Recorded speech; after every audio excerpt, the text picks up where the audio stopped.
I'm feeling the best I've felt in a long time, but my primary care has me worried and kind of told me that I should stop all of this. I think HRT is iPhone 1 generation right now.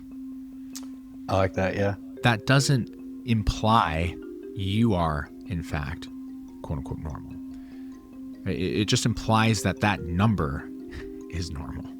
A lot of the symptoms that you're experiencing, we can just completely shut down if we essentially chemically castrate you with what would be oral contraceptives. Estradiol for antidepressant, progesterone for an anti-anxiety. It was, we sell time. If you are just opening a clinic to make money off of people, you will fail tremendously and brutally. If you are opening a clinic to become a part of a new system, you're going to succeed spectacularly. Well, thanks for tuning back in. I'm here again with Nico Misleh. He was on an episode last year and he was graciously available to come back again. And over the last year, he has just freaking killed it. Continued with HRT University, which has a super in-depth hormone course. Still, I'd say this even whenever you're not here with me, but it's still the best course I've ever taken. I've taken a lot of courses, spent a lot of money, and man, it was just the best at putting it all together, breaking it all down, and making it much more applicable just to day-to-day and getting good outcomes with the patients. And so that's continued to do good. But even since then, you've been speaking at conferences more. You've continued with educational emails. I mean, you're just continuing to keep the gas pedal pressed. And so you've been inspiring even to me to help keep me going in terms of making content like this, keeping the clinic rolling and everything. So very thankful to have you back. Thanks for coming. Thanks for your time. And what are you working on now? Like, what does Nico Misleh do these days? Yeah, Mason, it's a pleasure. First of all, I love being on here with you. We were just talking off camera about how much I enjoy getting to speak with you and hang out with you. I wish we could do it more, frankly. I'm up to a whole bunch of stuff. So, HRT University's got the master course, which is what you were referring to, which is amazing and tremendous. And it's been such a blessing. Of course, providers have been asking me probably since even the inception of HRT University, like, when are you going to talk about peptides? When are you going to talk about GLP-1s and all these things? So I have been dragging my feet around that mostly just because I'm, wanting to make sure that it's going to land just the way I want it to and be exceptional. So that's what I'm working on right now. We've got a GLP-1 course and a peptide course that'll be coming out. They both will come out this year. I don't have a perfect date on that yet, but the GLP-1 course, again, we were thinking about adding that in with the whole peptide course because, of course, they are peptides, but they're so in and of themselves special, right? Yep. So we said, it would make sense to have that own body. And then again, peptides being such a treasure trove right now, and there's so much controversy and interest in it, we thought, okay, well, we'll make that its own thing too. So that's what we've been up to. You were saying just speaking a little bit more, which is one of my favorite things in the world to do. I love just being out there with other providers and getting to hear about their stories and what they're up to and all that kinds of fun stuff, and just preaching the good news about HRT. Nice. For your peptide course, are you going to be in a tank top or shirtless and like discount code in bio? Yeah, the Mosey vibes. Yeah. HRTU across my chest. Yeah. Maybe. You never know. I mean, if I'm going to be repping peptides and GLP-1s, I better be kind of shredded. So, like our friend Mike Belkin. I know Mike's goals. These massive guns and these pipes and these veins and stuff. So I got some work to do. Yeah. I mean, peptides are so hot right now, and I mean, it's good. The course will be that's a great course to get out because, I mean, even non-medical people are peddling peptides, and so really, as clinicians, we need to be the ones to step in and have the actual physiology, how to utilize them, how to educate patients on them and everything. So that's going to be a wonderful addition and help kind of round out your courses as a whole and everything. Yeah, thanks, man. No, I agree. I mean, again, I agree with you wholeheartedly. It's right now, it feels like this la land of peptides right now, and I want to kind of help center it for clinicians because even for me, it can feel very confusing. I mean, and there's always a new peptide on the block, it feels like, and so that was even hard. Like, okay, there's like a bazillion peptides. I can't literally go over every single one of them, but what are the ones that really move mountains right now? What are the ones that are, at the very least making some headlines and focus really heavily on those? So, yeah. Yeah, the FDA is meeting over a group of specific peptides. And so those are the ones I've been kind of focusing on, making some content around and making sure, because they'll probably, hopefully be more readily available and they won't be from a medical aspect and everything. Yeah, it's a good feeling to finally have that, like, okay, at least the general FDA, HHS, everybody's kind of like, all right, fair. This stuff isn't, methamphetamine. Maybe we can kind of relax a little bit around it, and at the very least, just put some efforts towards research again and all that. So yeah, I think it's super encouraging, and your content's been great on that stuff, by the way. It's been awesome. Thanks. I like listening to it. I love it. Yeah. Appreciate it. But the kind of focus I want to do this podcast today is really, I'm going to kind of put it a different lens, a different tool bag, a different toolbox. It's just, we get these patients and we just view them differently. Traditionally, let's just say a female, they come to us very frequently and they have all these symptoms. They told their labs have been normal. They were put on birth control to cover a lot of things. They're on an SSRI. And I'm not saying these are bad in any ways. They can treat the ailments very well. And I'm not talking bad against the people putting them on that, but I just have a different lens and I have a different box of tools that I'm going to be utilizing. Estradiol for antidepressant, progesterone for an anti-anxiety, thyroid to help with metabolism, testosterone to give them their life force back. And some of these are just really difficult for traditional providers to comprehend that they're safe to use and how to use them appropriately. And so you've done amazing with HRT University at just letting people know they're safe. People, you can be treated well with them, have great outcomes, and you don't have to worry about harming somebody. But how did you develop this toolbox, and how did you get this lens to look at patients in this way? Boy, that's a good question. I've been very fortunate to have always been, and sometimes this is to my detriment, a really, really curious person. Anytime someone is telling me this is just the way the cookie crumbles or this is the way it works, I'm usually a little bit skeptical. I'm kind of a doubting Thomas kind of character, like, really? Is that really how that works? Or like, how do you know that? You seem smart, but like, how do you really know that? And so again, that can kind of curiosity kill the cat thing, but for the most part, when it came to medicine and science and biology and all that stuff, it really became ultimately super helpful for me. So, for me, it was always just a sense of wonder and curiosity, more so than like skepticism. I try not to let skepticism rule. I try to let just wonder and curiosity rule and let those things kind of take me where they will. But, I think that most of us, not all of us, but certainly most of us who have ever sat in any conventional medical setting, and frankly speaking, that can be across the board. I'm talking from ORs to primary care clinics to outpatient specialty clinics, whatever. There's almost always moments and times where you're sitting there and thinking, I feel like this is just not working. I think very fortunately in acute care situations and even in OR situations, because there's so much rhythm involved and so much efficiency involved, I think those things get kind of bred out pretty quickly in terms of what works and what doesn't. But all of a sudden in chronic care, what it tends to do is be very reductionistic, right? So we had the event of antibiotics coming to the forefront, so 100 plus years ago now, and it was amazing because what we was, okay, if you have X problem, say strep throat, we know that amoxicillin treats that very specifically. And then broadly speaking, therefore, many other problems must have that same approach. If you have a depression problem, it must be one specific thing that stands out, and we must be able to treat that one specific thing. And so you can kind of just see how that's evolved. And you're right by saying it's not that these types of medications, birth control, SSRIs, things of that nature, it's not that they can't be effective.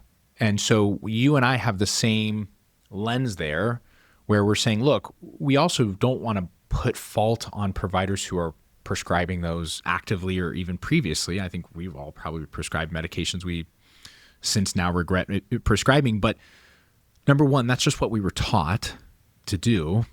Med school, NP school, it doesn't matter what school you leave, you're just taught to prescribe medications. That is the primary intervention, like 99.999% of the time.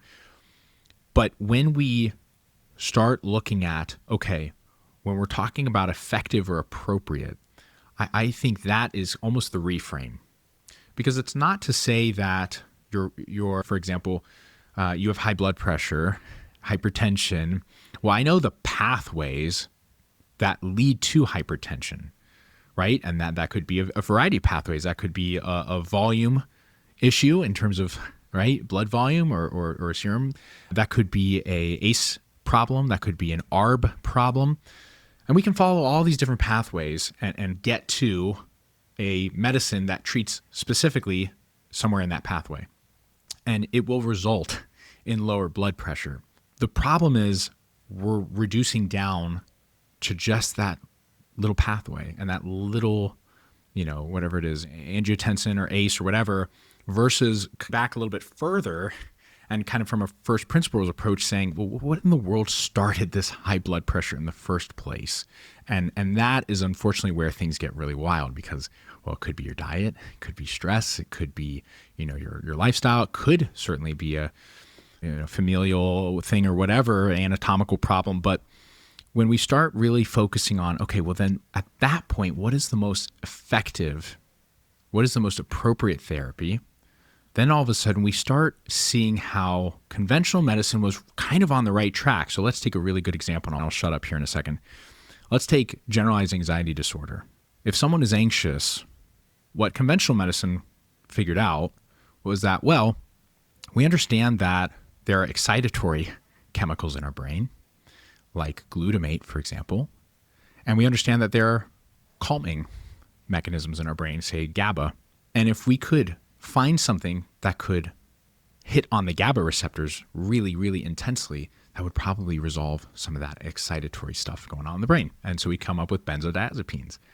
And they work. If you've ever had anxiety and if you've ever taken a benzodiazepine, you will never, ever, ever feel anything more incredible than the power of a benzodiazepine. You will also potentially develop a whole lot of problems because of that. They're extremely, extremely addictive and for good reason for a lot of people. But what I'm getting at here is that if we actually scaled back more appropriately, we would say, oh, well, wait a second. What are the things endogenously and natively that promote GABA? Well, progesterone would be like one of the most effective things if you're a female. Ironically, dihydrotestosterone might be one of those things if you're a male. And so therefore, could it be that if we then check objective measures like serum values of those hormones, combined with subjective experiences and symptoms and side effects and whatever, could we arrive at then maybe progesterone or testosterone might be one of the most effective or appropriate therapies? So apologies for the tirade ramble there, but that's kind of the if you can start looking at things in that way, it doesn't mean that what you were doing was like, shame on you and how dare you and you're so stupid. That's one of the worst ways to take this. The best way to take it is like, oh, that's really interesting. Now that I have this new reframe, how can I now learn more about that? And that's, again, what we tried to solve with HRT University even is, well, what if we just looked at everything almost as like a hormone problem? And again, that's not everything, but that's a big foundational move that we can make on a lot of patients, right? Yeah, again, a lot of the stuff we look at it and be, like what are they coming up in with symptom wise that gets them to come into our clinic and get labs and then follow up with a provider. And it's like, okay, they're struggling with it enough to go through this process.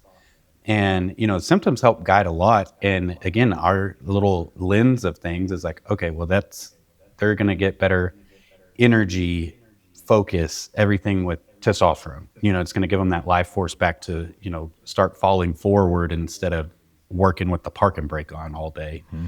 And, and then that unlocks everything else. It's not, it's not like hormones are needed for everything, but they definitely amplify a lot of things, and so we get that moving. Now they're moving a little bit more. Now they're moving more throughout their day. Now they sleep better because they've moved their body more throughout the day. Now they sleep better. Now energy further helps. So you can start this kind of positive snowball. And that was just testosterone in a guy, and then the females, of course, are a little bit more complex, but maybe they need that progesterone to help them with the sleep. And now they're sleeping a little bit more. And now the thyroid energy in the morning is getting a little bit better, and so it can't just do all that. And another thing too, like one, we really focus on lifestyle, and one of the things as traditional provider, like I wouldn't say resistant, but just skeptical of a lot of the functional med, integrative med stuff along the way. And the more I'm in this, the more I've been open to it, but more I'm seeing it improve things, even just chronic nervous system, dysregulation, reducing toxin burden. It sounds woo-woo, but man, if you're removing your kind of toxins throughout the day and working on kind of nervous system regulation, working on stress resilience, mental health, like it just allows everything to work a lot better. A lifestyle or something like that, what do you feel are the biggest needle drivers in allowing the hormones to work better? Ooh, that's a good question. You're exactly right. I mean, there's so many facets there, but I think the most basics are always like the things you do every single day. So just like, what are you putting in your mouth as far as food goes? I mean, so many problems can still be solved that way alone, right? Just eating whole foods and avoiding the processed stuff. Again, that's easier said than done in this day and age, but removing toxins is huge. And again, removing toxins is not necessarily a one of those weird ionic foot baths. I'm not knocking them. I'm just saying, like, it doesn't have to be these semi woo-woo things. It doesn't need to be crystals hanging on your neck. Again, I'm not saying that if you like that, that's great. But what it really could be is just, can we remove a fair amount of plastic from your day-to-day life? Can you not drink out of plastic water bottles? Can you opt to not wear clothing that is, generally speaking, just entirely made of plastics or some type of endocrine disrupting chemical? Can we switch out some shampoos and conditioners? And we live in a day and age where it's actually very easy to do.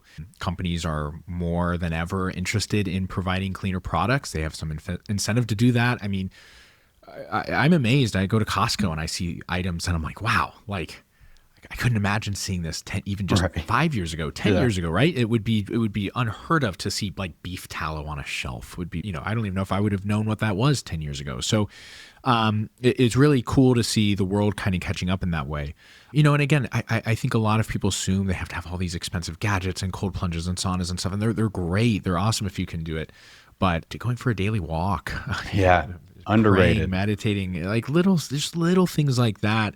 Not eating alone if you can help it, being around people. I mean, it's so cool because, I mean, it's not woo-woo either. I mean, there's literally studies where like, oh my gosh, if you give like a lot of hugs during the day, it's amazing what it does for your immune system versus if you don't give a lot of hugs during the day. Like, and so when we think about health and disease and all that sort of stuff, what it's really boiling down to is like, how much are you or deliberately or maybe even somewhat not deliberately avoiding the things that could be good for you, right? And so that just forces your physical nature, and I think even to some degree your spiritual nature, to take a beating. And I think that's no reason why people are sad and depressed and anxious all the time. And again, you and I are busy guys. It's hard to wear all these different hats and stuff, but if I didn't take a moment to just sneak out, even though I ought to be doing some work, and drop a line in the creek in my backyard and try to catch a good old smallmouth bass, like I'd probably be a mental disaster. So, and I think it's important, Mason, because you do such a good job of this, showing people that you are, in fact, that guy, right? And the clinicians that you have in your practice are those people too, right? They're actively saying, look, I'm a human being just like you, and I'm busy, and I'm probably a mom, and I'm probably a dad, and I've probably got a lot of other things to do, but I do make an effort to do these things outside of me just trying to dump as much money as possible into frou-frou things that maybe could improve my health. Yeah, and I'll say, sometimes you find things that work along the way, like kind of accidentally. Like one of the things that has been the biggest help to me is like a morning run, and I'm a terrible runner, but I was doing it to start, again, weight loss, body composition. I wanted to improve cardiovascular health. But really what I found along the way was I get up early, I run in the morning as the sun's coming up, so I get that morning sun in my eyes. I run with my dog, and then, man, really it just allows gratitude. I pray while I run, and it just allows me to be like, just gratitude just flows through. It's like, man, allows me to zoom out. One, because I'm so bad at running, I can't think of 50 things that I'm going on. I can only think about how bad I feel and one or two other things. Yeah. And it's like, Yeah. so it quiets all the other things that I should be doing. But it's like, man, we're doing a lot. Very thankful for be out here moving my body, to my dog's health. I get to come home to a loving family every day. I get to go to a clinic where I hope to positively impact other people and try and get them to become the best version of themselves as well. So, man, it just almost gets me choked up just thinking about it. But, you know, just sometimes you find something like that along the way, and it's like trying to work this stuff into people's lives where it can still be a part of their life. It's not quite like, oh, here's you a prescription, follow it to a T. It's like, be reasonable. What works with you? Everybody's so different. That's kind of one of the things I've found that's kind of just helped in my journey with all of this. I'm kind of on the same journey as I feel like most of my patients, honestly. Yeah, 100%. You know, it's funny, Mason. I'll mention like, I can't remember who quoted this or who said this quote, but I'm paraphrasing a little bit. It was something along the lines of like it was like a bullet train or something like that in Japan. The company's marketing was not like, you know, we have the most luxurious seats or, you know, we have the most decadent food while you travel. It was, we sell time. And so if you're a human being, the only thing that really we have at the end of the day is time and not very much of it. Well, if I can get you from point A to point B twice as fast, that's a pretty good value, right? If I can live really healthy, it's only because I can maybe extend my time. So even I think about this in my own clinic, you know, I think we all sell time to some degree and the quality of that time. But I think it's a little bit deeper than that. I think it's, you know, and again, I don't say this to patients or anything like that, but like, I think I sell a path towards meaning and purpose. You know, like I think that's what we all try to do is like when you yourself have meaning and purpose in your life, it's infectious. And what you want to do the most is provide that in any way, shape, or form. And if that means hormone replacement therapy, then that's my God-given talent, and that's what I'll do. And I'll do that until the day I die. If that's painting or, you know, whatever it might be, but then providing that own meaning and purpose to yourself, important going for runs and praying and stuff. I love that. So anyways, I appreciate that because that chokes me up too. I love that stuff, man. Yeah. So I'm going to kind of zoom out and back up to a whole different kind of topic. And I want to say like why, you know, I'm looking back and it's like, where did we go wrong with hormones? You know, like why is it somewhat taboo these days? And why are we kind of the outliers and not the norm in this? And it stems from the Women's Health Initiative, the WHI.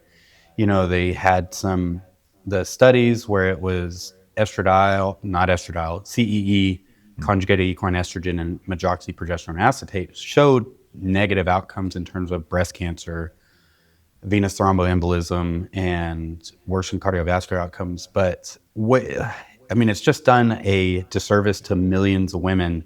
And we still have it today. Like even in the last month or so, we've had patients who we start them on something, they go to their PCP, and now their PCP made the patient scared.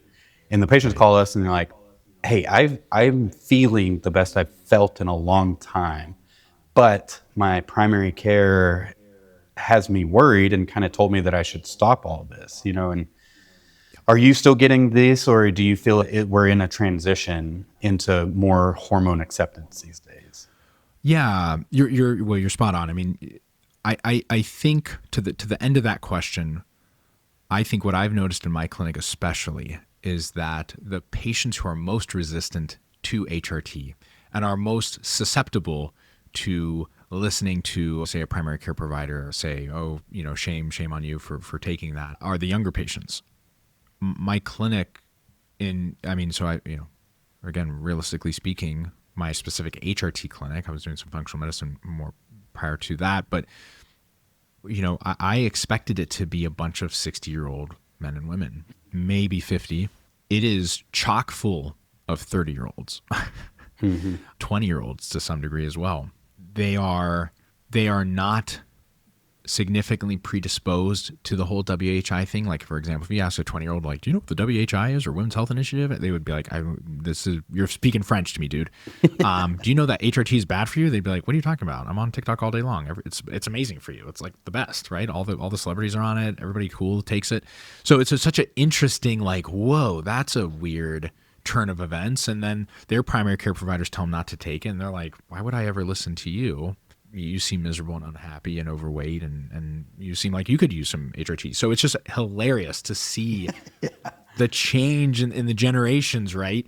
And so I'm generalizing here, the patients who tend to be, I would say 40 and certainly 50 and 60, they're the ones who have the greatest amount of skepticism, fear, anxiety around it. And again, they lived through a time where it was actively stigmatized. It was further, evaluated as cancerous or carcinogenic and all this and that. So were their providers who are their age. So they just get had that messaging for, their entire lives. And now we have to rewire that. So, but I think to your point, Mason, I actually think HRT has never been in a good place ever. I think WHI buried it. But prior to the WHI, nobody was on hormones in the grand scheme of things. Those who were, it was very infrequent, and it was used again as like a crutch, as like a, hey, let me get rid of your hot flashes, and then the minute those are gone, we'll take it away. TRT again was buried, decades and decades before that with prostate cancer stuff. So, which again is mythological. But so I think HRT is iPhone 1 generation right now. I like that. Yeah. You know what I mean? I think it's like Steve Jobs is like, yo, iPhone, it's going to be awesome. You can listen to music, you can call your friends, and it's really expensive. And people are like, that sounds kind of stupid. And like, I don't know. And I'm pretty resistant. I have my Nokia. It works great. I heard the battery life's not that good. And literally in 5 to 10 years, every single person in the world has an iPhone or some equivalent to it. That's HRT right now. Yeah, I think you're right. Can I get you to touch on, I kind of pointed out CEE and MPA. Yes. Can I get you to touch on just why those are worse than what you would recommend in HRTU? Yeah, and stop me if I'm being long-winded here, Mason. So conjugated equine estrogen, or CEE, was what was utilized predominantly prior to the Women's Health Initiative trial for women who were experiencing symptoms of low estrogen or low estradiol, hot flashes, night sweats, and things of that nature. Conjugated equine it's in the name. It is a horse or equine-derived estrogen. So classically speaking, it was coming from a female horse's urine, and then they would take that into a lab, and of course, obviously, clean it and isolate it and sterilize it and all that stuff. And then again, not to get super scientific, they would mold this compound into something that generally kind of looked, and in theory ought to act very similar to a hormone that is endogenous to us, which is estradiol. So we make that, every single guy and gal in the history of the world, we make that hormone every single day. And so again, why did they do that? Why wouldn't they just, because bioidentical estradiol was still there and present, and there's two, I think one would be that, well, the idea was, if estradiol is good for you, maybe we can make something like estradiol, but it's even better. That's the arrogance of science. The second part would be, well, we can't patent something that is found biologically in nature, like estradiol. If I'm a pharmaceutical company, that's a bummer because it works great. Estradiol is amazing. We know that. We've seen the literature. So what I can do, though, is create something that is somewhat similar and then patent it and make a whole bunch of money off of it. So that is the way in which most of medicine has gone. I think benzodiazepines is a really good example of that. I think it is no question that the researchers understood what GABA was and what progesterone and allopregnanolone does. And they said, well, we can't really do much with those, but what we could do is create benzodiazepines. So same thing happened with estrogen. And so they created conjugated equine estrogen. That is what was used. And There are some, I will admit, I'll give the devil its due. Conjugated equine estradiol actually does have some anti-cancer effects, which is pretty interesting. It also has a tendency to turn on other genes that, again, hindsight's 2020, that we didn't consider it would do that. So it is, in fact, very estrogenic in other ways, and it can create occasionally more inflammation. It can create potentially some metabolic dysfunction. Again, this is all somewhat theoretical. We're kind of seeing in the WHI trials what they tended to find was that people who took conjugated equine estradiol tended to have more risk of things like inflammation and clots, and of course there was the progesterone alternative, which was a progestogen, again, similar to equine estrogen. It wasn't really progesterone, and that was even worse than conjugated equine estrogen. So that is the one that you definitely don't want to take. But again, what we've really come to realize and recognize at this point is, okay, the bioidentical hormones are fantastic. They're really tried and true. We practically see, again, I'm super generalizing here, but on average, a total net positive when we add bioidentical hormones versus when we add non-bioidentical hormones. And it's tough, like looking back at these studies, they with the WHI and after, they're trying to do it. I mean, you're scrolling through and, it's like, was this progesterone? Was this CEE? Right. Was this MPA? Was this bioidentical estradiol? So it's like, it's hard to even read and discern the studies. But, one of the biggest fears of it was people were like, well, estrogen is going to give you breast cancer. And you said it just CEE had breast cancer prevention, as long as it was not combined with medroxyprogesterone acetate. And so it's kind of weird that it still has that stigma when it was the MPA part of it that was the cancer producing part. And then, okay, so now we have this, and now women, it shows that they have worse cardiovascular risks. There's increased chance for strokes and everything. And so that's just been extrapolated to our bioidentical estradiol and micronized progesterone. And I mean, it's coming around, but we still just don't, the WHI being $1 billion study, we just don't have the same study with what we would want it to be. Right. And you're pointing to the fact that we likely would never, right? I mean, that's the sad part is what institution is interested in taking on something like the WHI, which was in and of itself, what an amazing feat to attempt to do, but with drugs that are not patentable and highly uninteresting at this point, unfortunately. Yeah, it's a shame, man. Yeah, and I kind of like what you said. Like we have this conversation with older women, but the younger, 30s, 40s, they're already kind of bought in. Again, the social media has portrayed it well, and even then, sometimes we're even setting more realistic expectations. It's like, hey, this may be a 3 to 6 month, if not longer, journey to get this dialed in to where you do feel as good. It's not that we give you an injection of testosterone and you run through the wall like the Kool-Aid man.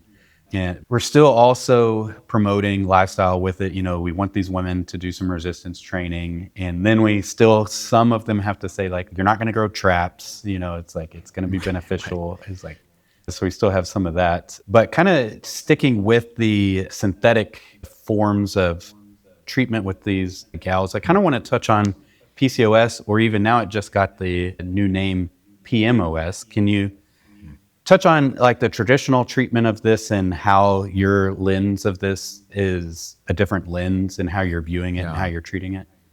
Yeah, that's a great question. So PCOS, or polycystic ovarian syndrome, the name implies that there are cysts, potentially many of them, on the ovaries, and we don't really understand why that happens. That's kind of what the name is implying, and that it might be multifactorial, which it is. The idea was, again, if we kind of reduced it, and it was hard to reduce, that's why they named it a syndrome. But the overall impression was that, well, we recognize that this is a hormonal issue, but we're going to reduce it down to insulin. and glucose as too much glucose being the bad guy, raising your fasting insulin, that turns into the other bad guy. And again, that is a part of PCOS, a huge part of it, but it's the tail end of PCOS. And so therefore the therapies would be how to reduce blood sugar, utilizing something like metformin, which help. I'm not saying it doesn't. It clearly does. But again, we're treating something that has been so far gone that at that point we're kind of doing, whatever control. The other thing typically being birth control, meaning, okay, well, we understand that this is largely coming from your hormones. We don't really totally get why, but a lot of the symptoms that you're experiencing, we can just completely shut down if we essentially chemically castrate you with what would be oral contraceptives specifically and especially. So again, does it get rid of symptoms and all that stuff? Absolutely. Does it get rid of the problem? No. And again, my theory is that it actually masks it and allows it to just continue and potentially even worsen as time goes on. And I think that's pretty fair because I rarely find a woman who has PCOS treated conventionally who is ridiculously better off.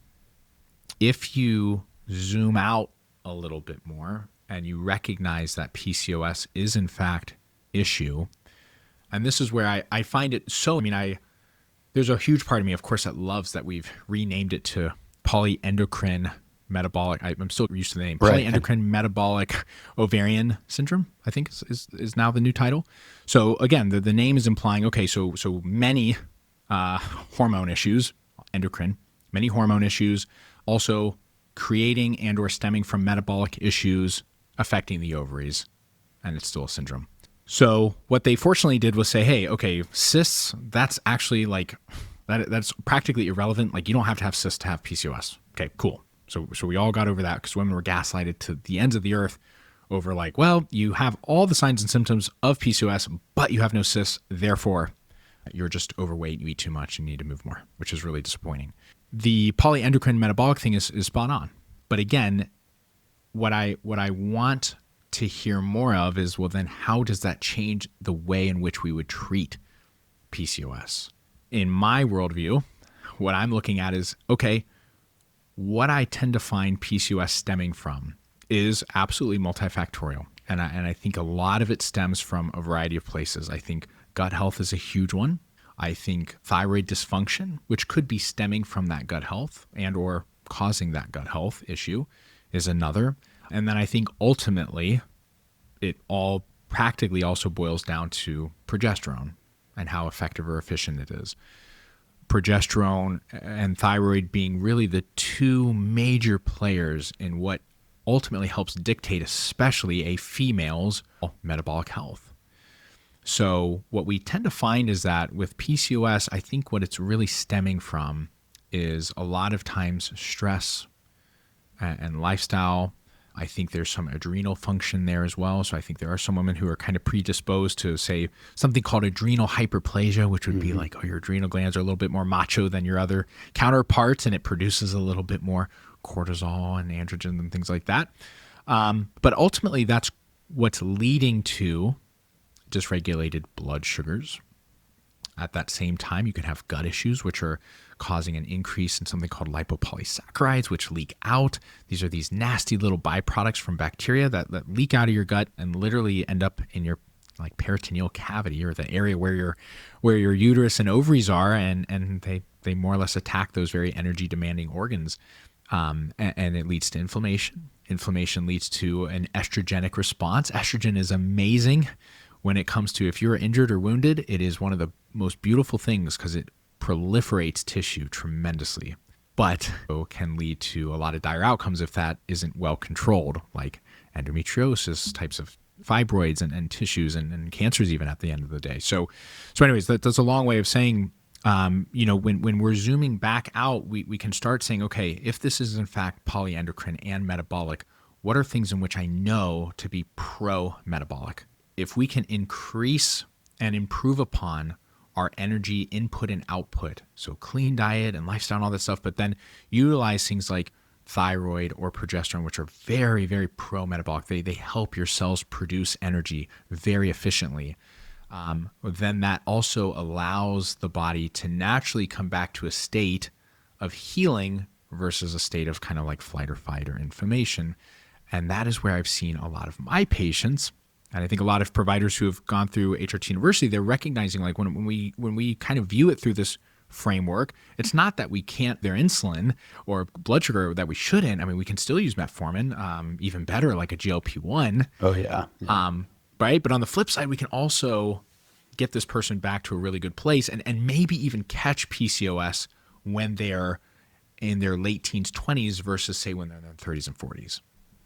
Yeah. And just like you said, improving the metabolic state of these women is the driving factor. And so, we're really heavily pushing protein and resistance training.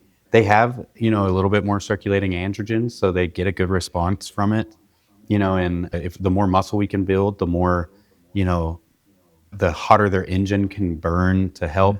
They do just have a higher hunger drive as well. So I think touching the GLP-1s is a great addition. I'm so thankful for them in this population. But yeah, we'll crank up thyroid. And a lot of the times especially if a woman comes to me, they'll have heard estrogen dominance a lot of times, and so it's like, okay, if I hear that, I'm like, progesterone insufficiency more than estrogen dominance. It's like, all right, we need to crank up your progesterone. Even if you're on it, we need to go up. Thyroid, we'll get you up to get that metabolic furnace burning. And so it just helps them at least get on top of it. And again, at the name polyendocrine metabolic now helps show that there's a lot of things going on, and this is a metabolic phenomenon rather than something's wrong with your ovaries. It's like, I'm very glad for the name change, just because I think it'll help women feel better about it. It's, again, like you said, Amen. If there's nothing with the ovaries, then they're like, okay, well, I'm just broken, but this kind of stems to a little bit because they have different labs and stuff, but just, they're told a lot of times their labs are normal. And so this can kind of touch into the like, okay, how are you viewing labs with your HRT patient though? Because I mean, I bet all day, every day, women come in and be like, hey, my PCP said all these were normal. And how do you interpret that from here? Yeah, it's the age-old question and the million-dollar question. I think that labs, I think that labs are a guiding light, right? I think they're valuable for the most part, but I think we have also come to a point where they are either the end-all, be-all, or not important whatsoever. And I think that's a place we don't really want to sit in. From values of anything are, at the end of the day, it's just a number on a piece of paper. We do not have the ability to readily see what's going on in every single person's cell in every place of the body at every moment in time. So at the end of the day, we're relying on, okay, here's some patterns we've recognized in the serum via studies, which aren't perfect, but there's something. It gives us a mildly objective way to say, okay, we've got pattern over here going on with numbers. Now, are there patterns that might associate occasionally when I see some of these numbers? And do those patterns sync up? Okay, so, right, I have a guy and he feels like crap and he's tired all the time and he has belly fat and he's miserable and he's depressed and his libido's gone. And on average, I see a low testosterone value. I might assume that if I have some objective measures and some subjective measures, and if we marry those things together, it might lead me to suspect that he has lower testosterone, right? Again, that's a super oversimplification and generalization, but what I hate is the idea that if that male feels that way, but his testosterone numbers aren't low, well, then it must just be on his head. Because at the end of the day, what we don't actually know, and I don't know if we ever could, is what is optimal, because we don't actually evaluate for that. So in the studies, when we take thousands of people of all kinds of ages and line them up and they're healthy, according to whom, I have no idea, but they're apparently healthy. Yeah. And we draw their blood work, and then we create this bell curve, and this is the reference range. The reference range is somewhat arbitrary because we don't really have a standard there. And what we're certainly not, again, to evaluate for is wellness. So this is the most difficult thing to convey to both patients and providers, because what it often feels like is, so what do you tell me? You don't know anything? Or this is all hoopla and made up and it's just for fun? And no, the answer is absolutely not. What we do absolutely know is that if your testosterone were to come back at 0, I bet you're going to feel terrible. Okay, so it isn't arbitrary, and it's not so vague that it means nothing to us. But what it doesn't also mean is that if your testosterone comes back at 450, and that is within the range, and yet you have all the signs and symptoms of low testosterone, that it just means it's in your head. I think we just have to be really careful with the way we approach things, and I think it's worth helping patients slowly but surely recognize how we evaluate things and why we evaluate. Why do we look at some of these numbers? Why is it that their primary care said it was normal, and why is it that I'm saying the opposite? And their primary care provider, well, he went to Harvard and he was top in his class, and you're telling me he doesn't know? And I'm saying, no, he does know. He knows what he's telling you is true. Your labs are normal, but that doesn't imply you are, in fact, quote unquote, normal. It just implies that number is normal. So I know that's a long-winded way of saying I think it's still very important that we check labs. I think it's helpful. I think, again, we use it as a guiding light. It can help be part of our North Star. But at the end of the day, I am always going to opt to treat the patient and his or her subjective experiences over a number on a piece of paper. Yeah. And I mean, just from labs, they're just moving. The goalpost is moving negatively, meaning like Yes. 10 years ago, LabCorp's testosterone range, I think, was like around 340 to like 1100. Now it's 260 to 916. And I see other labs who they just keep getting lower and lower because this is reflective of the current average population. And I mean, most of the population that will probably watch this or seeks out either of our clinics are not wanting to be in the normal population. They're wanting to optimize their life. And, even, I mean, my grandpa's testosterone at my age was probably double. I mean, I'm on testosterone replacement myself because at 32, it was low and I was drowning and, I just couldn't keep up with everything. And so I've been on testosterone for several years, and they probably didn't need it. I mean, obviously my grandpa wasn't on it ever, but it's just he probably wouldn't need it. Just testosterone would have stayed triple what mine would have been. And insurance is kind of dictating that a little bit too, because and then that somewhat will hold the PCP's hand and like, hey, you need 2 labs to show that your testosterone's low, to show that you actually have low testosterone. It needs to be a morning draw, and only then will we approve treatment for you. And so your PCP takes that as like, okay, well, I don't need to treat your testosterone because you don't meet insurance's guidelines. And so one of the things with like HRTU that, y'all are kind of set up is we don't want to work for the insurance company. We want to work for the patient. And that just, it makes whole clinic structure. It helps makes everything just be set up different so that we can have the time to chat with these guys and gals so we can know about their sleep habits, what is currently stressing them, how's their mental health, do they have time to exercise, what does nutrition look like?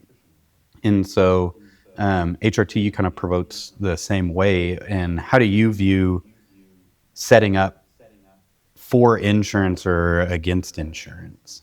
Yeah. I think, Mason, I'm a very glass half full guy. I really am. I'm practically an eternal optimist. And so one of my most favorite quotes is by this guy Buckminster Fuller. I don't know if you know who that is, but he was a kind of a wild guy. He was an interesting architect and did like geodesic domes and all kinds of funny stuff. But anyways, he was a really interesting dude. And he a little bit here, but the quote is something like, "Don't try to change a broken system. Just create a better system and make that old one obsolete. So it's a tall order because, of course, that's not going to happen in a week or a month or not in my lifetime, which is something interesting to even consider. But can I set up stepping stones for my kids and their kids and their kids and their kids and so on and so forth? Can I set up the path to that new system? And can I be a big part of that? And I think a lot of patients want to be also. I think I'd much rather put my effort and money and time into creating something really beautiful and meaningful than attempting to fix something which I think has been, frankly, everybody's always attempting to fix the broken system. And, we can even argue that RFK was like one of the biggest proponents of that. And I'm not saying he hasn't made some changes, but I don't see a way in which the current system can be improved upon anymore or fixed. And so I'd rather say, hey, I'm going to put my money where my mouth is and say, I don't need to be a part of this. And there are a lot of people who are also genuinely uninterested, and we'll join hands and we'll co-create something really beautiful and magical together. Yeah, and that's kind of how we just fell into it. It's like this just it works. This to make it work to where we can spend the time with you, get these frequent follow-ups, get these labs that we need. It's like we need to pretty much just remove insurance from the system, and that it sucks because people pay a lot of money for insurance, and I want people to do it, but if they want to use our insurance, they got to go with the normal system. Right. And so that's unfortunate, but that's just kind of how it is. If they want to use their insurance, they have to get in the machine and just let the machine spit them out and everything.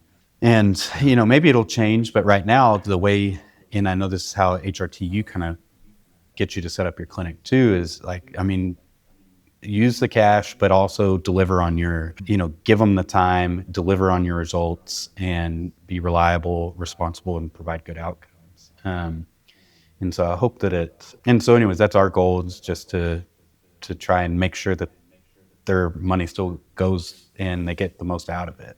Amen. I mean, you're to something that is, I think, self-evident, which is we can, complain and moan and belabor how much money we spend on insurance.